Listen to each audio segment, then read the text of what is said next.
So in college, I was a government major, which means I had to write a lot of papers.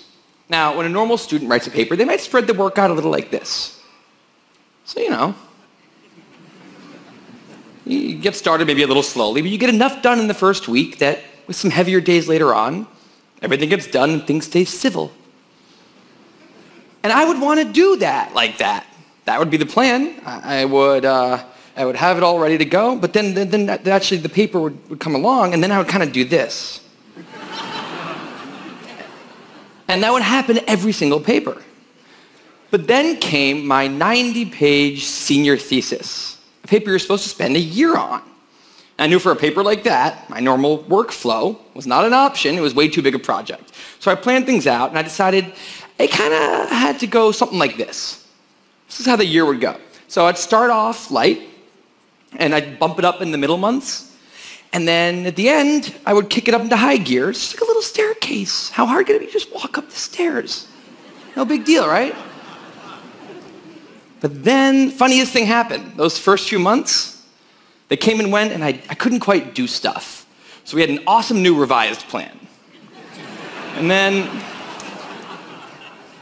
But then those middle months actually went by, and I didn't really write words. And so we were here.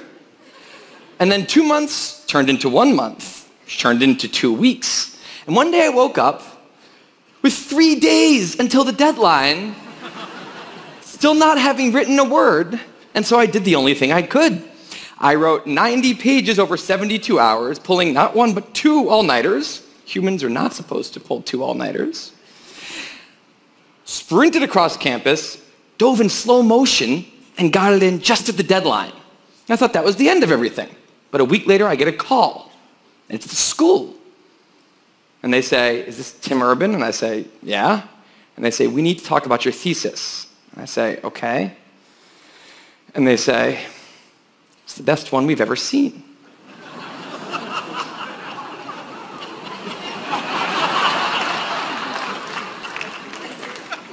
That did not happen. It was a very, very bad thesis. I just wanted to enjoy that one moment when all of you thought, "This guy is amazing." No, it was very, very bad. Anyway, today I'm a writer, blogger guy. I write the blog Wait, But Why? And a couple of years ago, I decided to write about procrastination. My behavior has always perplexed the non-procrastinators around me, and I wanted to explain to the non-procrastinators of the world what goes on in the heads of procrastinators and why we are the way we are. Now, I had a hypothesis that the brains of procrastinators were actually different than the brains of other people. And to test this, I found an MRI lab that actually let me scan both my brain and the brain of a proven non-procrastinator, so I could compare them, and I actually brought them here to show you today, and I want you to take a look carefully to see if you can notice a difference. And I know that if you're not a trained brain expert, it's not that obvious, but just take a look, okay? So here's the brain of a non-procrastinator. Now, here's my brain.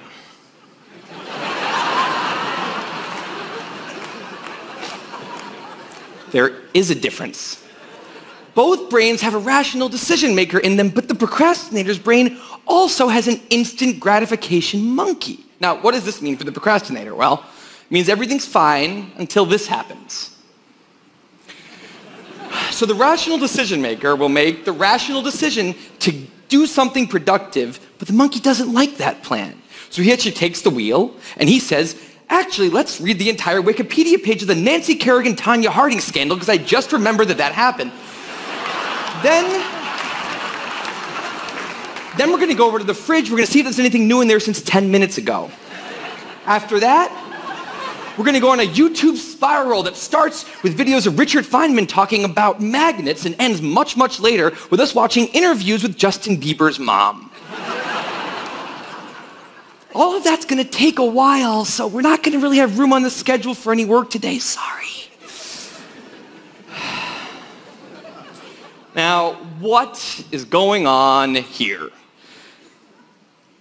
The instant gratification monkey does not seem like a guy you want behind the wheel. He lives entirely in the present moment. He has no memory of the past, no knowledge of the future, and he only cares about two things: easy and fun. Now, in the animal world, that works fine. If you're a dog and you spend your whole life doing nothing other than easy and fun things, you're a huge success. And to the monkey, humans are just another animal species. He has to keep well slept, well fed, and propagating into the next generation, which in tribal times might have worked okay. But if you haven't noticed, now we're not in tribal times. We're in an advanced civilization, and the monkey does not know what that is, which is why we have another guy in our brain, the rational decision maker, who gives us the ability to do things no other animal can do. We can visualize the future. We can see the big picture. We can make long-term plans. And he wants to take all of that into account. And he wants to just have us do whatever makes sense to be doing right now. Now, sometimes it makes sense to be doing things that are easy and fun, like when you're having dinner or going to bed or enjoying well-earned leisure time. That's why there's an overlap. Sometimes they agree. But other times, it makes much more sense to be doing things that are harder and less pleasant for the sake of the big picture, and that's when we have a conflict. And for the procrastinator, that conflict tends to end a certain way every time, leaving him spending a lot of time in this orange zone, an easy and fun place that's entirely out of the make sense circle. I call it the dark playground. Now, the dark playground is a place that all of you procrastinators out there know very well. It's where leisure activities happen at times when leisure activities are not supposed to be happening. The fun you have in the dark playground isn't actually fun because it's completely unearned and the air is filled with guilt, dread, anxiety, self-hatred, all those good procrastinator feelings. And the question is, in this situation with the monkey behind the wheel, how does the procrastinator ever get himself over here to this blue zone? A less pleasant place, but where really important things happen. Well, it turns out that the procrastinator has a guardian angel, someone who's always looking down on him and watching over him in his darkest moments, someone called the panic monster.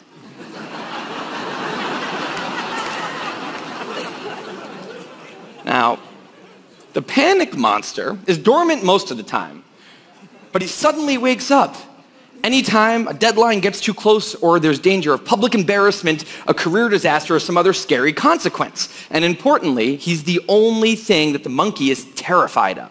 Now, he became very relevant in my life pretty recently because the people of TED reached out to me about 6 months ago and invited me to do a TED Talk.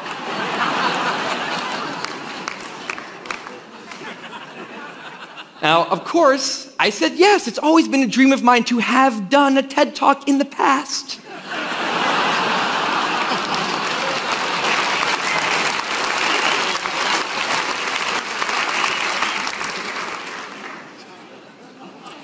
But in the middle of all this excitement, the rational decision maker seemed to have something else in his mind. He was saying, are we clear on what we just accepted? Do we get what's going to be now happening one day in the future? We need to sit down and work on this right now. And the monkey said, totally agree, but also let's just open Google Earth and let's zoom into the bottom of India, like 200 feet above the ground, and we're going to scroll up for 2.5 hours till we get to the top of the country so we can get a better feel for India.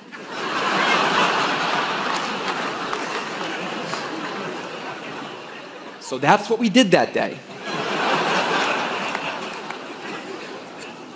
As 6 months turned into 4, and then 2, and then 1, the people of TED decided to release the speakers. And I opened up the website, and there was my face staring right back at me, and guess who woke up? So the panic monster starts losing his mind, and a few seconds later, the whole system's in mayhem.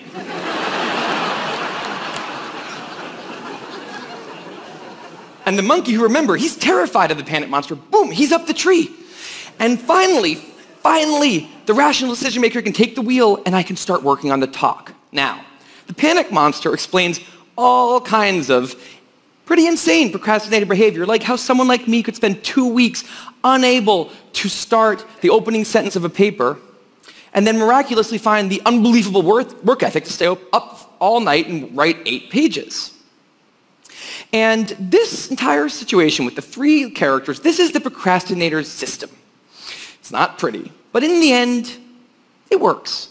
And this is what I decided to write about on the blog just a couple years ago. Now, when I did, I was amazed by the response. Literally thousands of emails came in from all different kinds of people, from all over the world, doing all different kinds of things. These were people who were nurses and bankers and painters and engineers and lots of PhD students.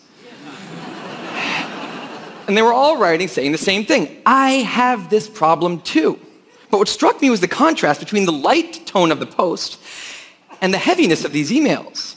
These people were writing with intense frustration about what procrastination had done to their lives, about what this monkey had done to them.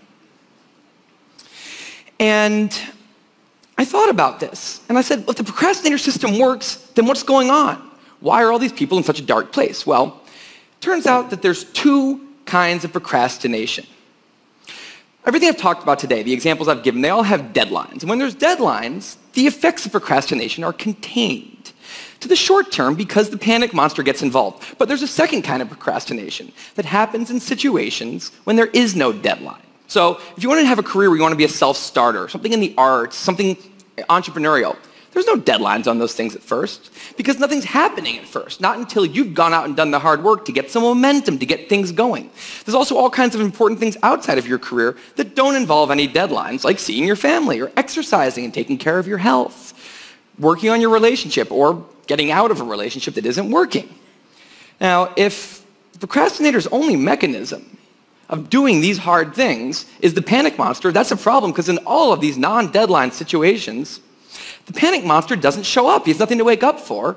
So the effects of procrastination, they're not contained. They just extend outward forever. And it's this long-term kind of procrastination that's much less visible and much less talked about than the funnier, short-term, deadline-based kind. It's usually suffered quietly and privately. And it can be the source of a huge amount of long-term unhappiness and regrets. And I thought, that's why these people are emailing, and that's why they're in such a bad place. It's not that they're cramming for some project. It's that long-term procrastination has made them feel like a spectator at times in their own lives. The frustration was not that they couldn't achieve their dreams, it's that they weren't even able to start chasing them.